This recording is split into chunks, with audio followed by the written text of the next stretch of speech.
Overall आपला आहार कसा असला पाहिजे? कारण जसं तुम्ही म्हणालात, की झोपेचे तास आपले व्यवस्थित नाहीयेत बरोबर. किंवा आपल्याला अ, योग्य आहार कधी घ्यायला पाहिजे ते माहीत नाही आणि सगळ्यात महत्त्वाचं गोड खाण्याची खूप क्रेव्हिंग होते. म्हणजे खूप. आजकाल हे जे आहे ना, की माझं शुगर क्रेव्हिंग ही खूप सोशल मीडियावर सुद्धा गाजणारी गोष्ट आहे बरोबर, आणि बरोबर. अल्टिमेटली तुमच्या हाडांचं आरोग्य आणि वजन याला सुद्धा या सगळ्या गोष्टी लिंक आहेत. सो नक्कीच. सगळ्याची उत्तरं तुमच्या त्या आहारामध्ये आहेत. नक्की. तर काय नेमकं असलं पाहिजे? नक्कीच.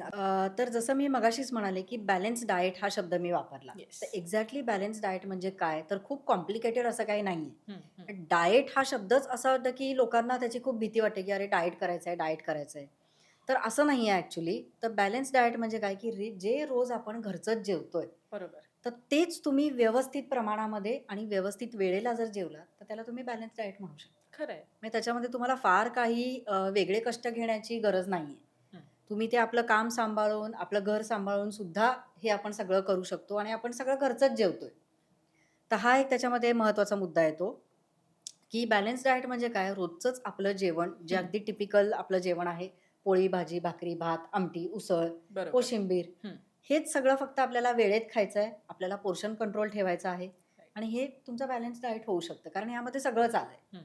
प्रोटीन्स आलेत, कार्ब्स आलेत, गुड फॅट्स आलेत, बरोबर, व्हिटॅमिन्स आहेत, मिनरल्स आहेत, हे सगळंच आलंय. बरोबर. आणि सगळ्यात महत्त्वाचं काय, की फक्त तुम्ही जेवणाच्या वेळा किंवा जेवण व्यवस्थित ठेवून चालतंय अशातला भाग नाहीये. हं.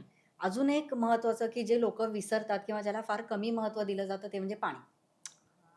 खरं आहे. दिवसभरात तुमचा वॉटर इंटेक किती आहे, यावर सुद्धा तुमचं बॉडी मेटाबॉलिझम अवलंबून असतं. जो मगाशी प्रश्न आला, की हं. मेटाबॉलिझम वाढतच नाही का? हां. किंवा वाढायला काय करू शकतो? तर बरोबर. बॅलन्स डाएट बरोबर पाण्याचा इंटेक व्यवस्थित ठेवणं सुद्धा खूप गरजेचं आहे. साधारण दिवसभरात किती पाणी पोटात गेलं साधारण पाहिजे? असं म्हणाल तर 2 ते 2.5 लिटर. बरं. आता हे प्रत्येक सीझनप्रमाणे थोडं चेंज होऊ हो. शकतं, की उन्हाळ्यामध्ये गरज ही जास्त लागते. हं. पण तरीसुद्धा एक 2 ते 2.5 लिटर हा नॉर्मल इंटेक आहे, की बरं. जो आपला पूर्ण झाला पाहिजे आणि जर दर 1 तासाने आपण 1-1.5 ग्लास पाणी प्यायलो, हं. तर अगदी साध्या पद्धतीने, साध्या कॅल्क्युलेशननेही आपली गरज पूर्ण होते. बरं. पण ते सुद्धा आपण कामाच्या गडबडीमध्ये करत नाही. विसरून जातो. तर एक्झॅक्टली की जेवणाच्या वेळा रेग्युलर पाळणं हं. किंवा खूप साध्या-साध्या टिप्स आहेत जसं आपण म्हणलं की हे सगळं टाळण्यासाठी काय करायचंय? हं. तर खूप छोट्या-छोट्या टिप्स मी एक 3-4 अशा सांगेन, की सगळ्यात पहिलं म्हणजे जेवणाच्या वेळा जेवढ्या शक्य तेवढ्या पाळा. हं. असं नाही की काम सोडून जेवणाच्या वेळा पाळा, असं नाही. बरोबर. त्यातल्या त्यात जेवढं शक्य आहे तेवढं रात्रीचं जेवण लवकर घ्या.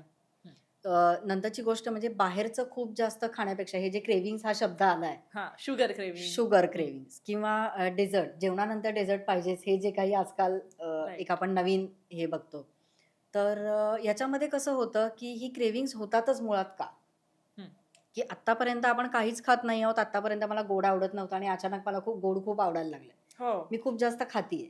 बरोबर. ही क्रेव्हिंग्ज का होतात? कारण आपल्याला शरीराला जी गरज आहे ती आपण नॉर्मली पूर्ण नाही करत आहोत. बरं. तुमची प्रोटीन डेफिशियन्सी असेल तर तुम्हाला शुगर क्रेव्हिंग जास्त होतात. अच्छा. हे खूप त्याच्यामागचं महत्त्वाचं कारण आहे. बरं.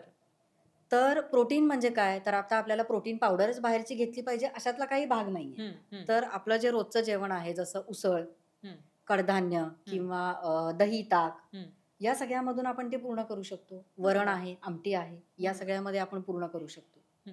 तर हे साध्या-साध्या टिप्स जर पाळल्या, तर त्याचा खूप चांगला उपयोग आपल्याला हे क्रेव्हिंग्ज कमी करायला होतील. बरोबर. आणि हे जे शुगर क्रेव्हिंग्ज होतात, मगाशी एक प्रश्न आला, की हो. हे आजकाल जास्त का होतंय? काय होतंय? तर बेसिकली ही एक गोष्ट, की प्रोटीन डेफिशियन्सी डाएट. येस. दुसरं म्हणजे स्ट्रेस हां.